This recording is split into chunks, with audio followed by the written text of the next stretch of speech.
You guys are watching After Hours with Alex Stein, and we have a great guest in studio. She is a country music hit. She's got a hit right now. But even though she was kind of getting on to me, this is a rock hit, and it's by Natasha Owens. It's called The Boss. But before we even get deeper into your music career, I want to continue on the path that we're on right now, you know, because Savannah Guthrie right now is very viral. I mean, I don't think she wants to be viral for what she's viral for, but regardless, she is the most talked about thing on the internet besides the Epstein files. So you were kind of joking earlier about the Clinton kill list. And I wish that this was a joke. I wish we were making this up. But if you look at the amount of people connected to Hillary Clinton that have died under mysterious circumstances, it really almost looks like she's a professional assassin herself. Now, I'm not saying Hillary Clinton was the one shooting all these people, but when you have people that are connected to her that committed suicide by shooting themselves 3 times, kind of makes you question the validity of their suicide. So I want to play this clip from, she's a little bit of a crazy woman on TikTok, but we need more crazy women on TikTok. So let's play this clip that connects the Guthries to the Clintons, and maybe they're motivated in actually taking out Savannah, or maybe making her quiet by taking out her mother. But what do I know? This is pure speculation. This is all alleged right now.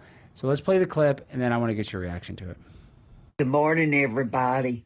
Well, I'll tell you what, I went down a rabbit hole this morning. I had an extra hour before I had to get up and get ready for work. I went down the rabbit hole of Savannah Guthrie. Now, we've all heard about her mother being kidnapped out in Arizona, but I dug a little farther. Her husband, his last name is Feldman. He worked for the Clintons the 8 years they were in office, okay?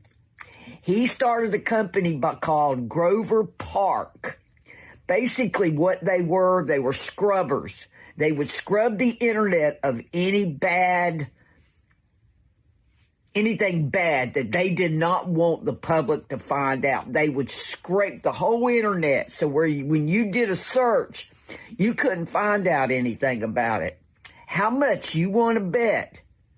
Because the Clintons are going in front of Congress that they struck out to this guy because he was their cleaner. We've all heard about the 50-some-odd people that have had questionable deaths behind the Clintons. We've all heard about them. Not one person in this country has not heard about them. So how much you want to bet they want to keep this guy silent to get his mother-in-law back? Now, whether it is Seth Rich or Vince Foster, I mean, the list goes on and on of people that have died under mysterious circumstances that are connected to the Clintons. Now, what do you think is going on? I want to get your opinion, Natasha, because you know, a lot of this is we're joking and we're just having a good time, but I think there might be something really sinister right under the surface. Well, the timing is, you know, is odd. The fact that they're about to go testify, and I don't think maybe he didn't do a good enough job cleaning. Maybe that's what this whole thing is about. Maybe he knows where all their dirt is, and holding them hostage. You know, they don't want anybody at this point to come up and say anything because they're about to go in front of Congress. So, well, I mean, he could be number 99. Well, I think we're that's up to my that. number. I'm the Pimp on a Blimp Primetime 99 Highland Park football captain 2005. But listen, I think what you said was very poignant. Why would they be motivated to take out somebody, you know, that is connected to the Guthries? Well, if you hired a guy to go and find all of your dirt on the internet and delete it, he would know where all your dirt is. He would have access to all of your dirt. He'd have some on his So hands. instead of taking out Savannah's husband, they take out the mother-in-law of the guy that they want to send a message to. I mean, once Makes again, sense. I'm a tinfoil hat conspiracy theorist, but there's a lot of coincidences here that just kind of make you go, this seems really weird. And I want to play this clip of Megyn Kelly talking about her time at NBC and the pressure that she felt to kind of let the audience break the fourth wall and see what her personal life was like, see what her family was like. And, you know, I'm of the opinion, if you're the host, you know, you should protect your family a little bit from media, but at the same exact time, as a producer of a TV show and as a guy that's worked on other TV shows, I can understand why they want to show that, because they want to make the person relatable to other people that have families.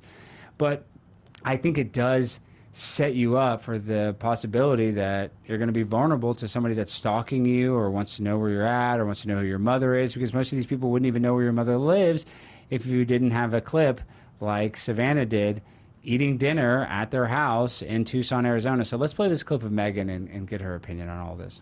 There is a report in the Daily Mail, actually, right now, showing a segment that aired on the Today Show in November, which really isn't that long ago, showing footage from Savannah returning to her hometown of Tucson and being with her mother, Nancy. The Daily Mail is reporting that some at NBC are worried about this segment. It was a homecoming special that they aired.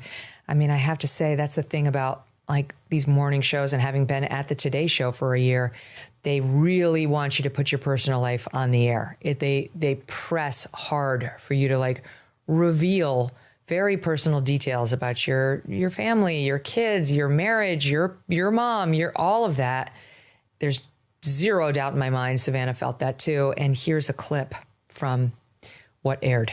Mom, you guys came here in the 70s and you'd been moving all around. What made you want to stay in Tucson and plant roots? It's so wonderful. Just the air, the quality of life is laid back and gentle. Yeah, I like to watch the javelina eat my plants. But the best thing about Tucson is coming home and seeing you guys. Should we raise a glass? Prickly pear margarita? Cheers. Cheers. Cheers. Love you. Love you. Now, what they report in the Daily Mail is that this is a quote, there's a lot of soul searching at NBC about whether their segment made Nancy a target. A Today Show source told the Mail. The segment did not feature Nancy's home or disclose details about where she lived, but after this week's events, people around here at NBC, this is a quote, are going to think twice before putting their family on television at all. Man, that's a dark thought. Now, I'm not saying that NBC has blood on their hands because there was no blood at the crime scene. But to me, I feel like they had blood on their hands. I feel like they, definitely exposed Savannah by putting her mom on blast. And was her 84-year-old mom drinking prickly pear margaritas? That seems a little like a bad daughter. I don't know if you should be getting drunk with your 84-year-old mom. But, different strokes for different folks. And if her mom is 84, I guess she can make her own decisions. She's more than old enough. So after seeing that clip, what is your opinion on it? I think you mentioned the word Clinton, and I think that's exactly where my mind goes. I don't think NBC put the woman in danger. I think this was an inside hit that was a little too close that has something to do with the Clintons. I mean, that's a big accusation, and I would call you crazy, but there is a weird connection with Savannah's husband working for a company that goes and scrubs all your dirt off the internet. So this guy has access to every single... And they're very dirty. Yeah, every single embarrassing thing about the Clintons, so they would definitely not want it to get out. And then on top of that, Savannah Guthrie is one of the only people on a national news network that interviewed one of the victims, Virginia Guthrie, who died under mysterious circumstances, was like hit by a car, and then I think she ended up committing suicide, I think. So all of this is very bizarre, and I say this on the show all the time, reality is stranger than fiction, and I really and truly hope that Savannah gets her mother back. But I'm of the opinion, if I just had to just call balls and strikes, I would guess that Savannah's mother, Nancy, is not with us anymore, and I hope that's not true. But I think that they would have given a proof of life by now. I think we're on day 10, and the media is talking about it. And, they only sent, I believe, one message saying that they want Bitcoin. And then we saw the homicide investigators say that there's usually a negotiation where they might ask for $10 million and then they want $5 million. So the fact that there hasn't been any communication whatsoever back and forth, it makes me think that somebody probably took her. And I'm just pure speculation. They probably didn't bring her medicine. She's an 84-year-old woman, scared to death. She could have had a heart attack. They can't take her to the hospital. Anything could have happened. She's a very fragile woman. And sadly, I hope I'm wrong, but I think that her mom is not with us anymore. I think her mom is dead. So if you had to speculate, what do you think the current situation is with Nancy Guthrie? Oh, I agree. If it has anything to do with the Clintons, she's definitely gone. And people would argue probably and say, well, this was probably, if it had to do with Clinton, it would be a professional hit. And what I saw at that doorbell was not professional. But yet, when you look at all the deaths that are associated, I think you had one man in Arkansas that was tied to a tree with his hands tied behind him, but yet they ruled it a suicide, bullet to the head. Like, how can he do that? The worst so one, sloppy. They wrote a book called Boys on the Track, where some boys allegedly saw where what happened was the Iran-Contra, and you can watch this movie called American Made, starring Barry Seal, who's a real person who was assassinated. And it was all about how we were trading guns with Nicaraguans, the Sandinistas, and they were giving us cocaine, and they were flying that cocaine to Mena, Arkansas. And in Mena, they were distributing it from California to Miami, all over the United States of America. It actually was the epicenter of the crack epidemic. Now, there was 2 young boys that died under mysterious circumstances, and what they said happened in Mena, Arkansas is that these 2 young boys were out in the woods and they smoked weed and they both fell asleep on train tracks and were ran over by a train.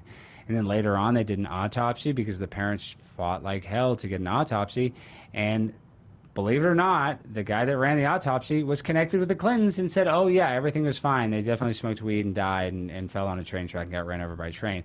And I mean, I'm not going to say can't make it up. I mean, you can't make that up. And I mean, I've puffed the devil's lettuce once or twice. I don't think I would be that high that I would fall asleep on a train track and let an Amtrak train or whatever brand of train it was run me over. It's just highly, highly unlikely. Well, you'd be able to hear it for 2 miles away. Your senses, right? Get really. Not that I know. Not that I've tried it. No, but I'm just saying. You've never tried it. A friend told me. Yeah, do not tell on yourself. But I'll just tell you this much: those trains make those. Train tracks rumble, and you would feel the vibrational energy from the train paranoid coming. Unless it was laced with fentanyl, and I don't even think fentanyl was, popular back then. So, guys, there's a lot of unanswered questions surrounding this whole situation, and I hope that I'm wrong, that Nancy Guthrie is probably deceased. I hope that I'm wrong. I'd love to see her come back. I think it would be a great made-for-TV movie, but I'm not going to hold my breath because it's not looking good. The fact that we haven't had any negotiations with the so-called, hostage takers or whatever. What would they be? Kidnappers, excuse me. I don't even know the proper word. But the fact that we haven't heard any correspondence from the kidnappers, they haven't really asked for anything else other than the $3 million in Bitcoin. It makes me think that it was either an inside job and they fumbled and they made a mistake and they didn't grab the 84-year-old's medicine and sadly she perished and they didn't even want her to die, so they just screwed up. Or it's some sort of inside job where a family member did it, because that's always what happens. If you ever watch Dateline NBC and they can't figure out the killer, it's always the closest loved one. So I don't think Savannah had anything to do with it, but there's probably people in her family that are not multimillionaires and that see her and maybe are jealous. And this is pure speculation, so I'm not accusing anybody of her family of murdering her mother, Nancy. But I've said it for the 3rd time. None of this passes the smell test. And it stinks really, really bad. But speaking of stinking, I went to the Plano City Council and I just totally defended all of my Indian brothers and sisters, but we're going to be playing that a little bit later. But coming up next, we're going to talk about Michael Jackson and how he's been totally vindicated since the latest Epstein release. You don't want to miss it.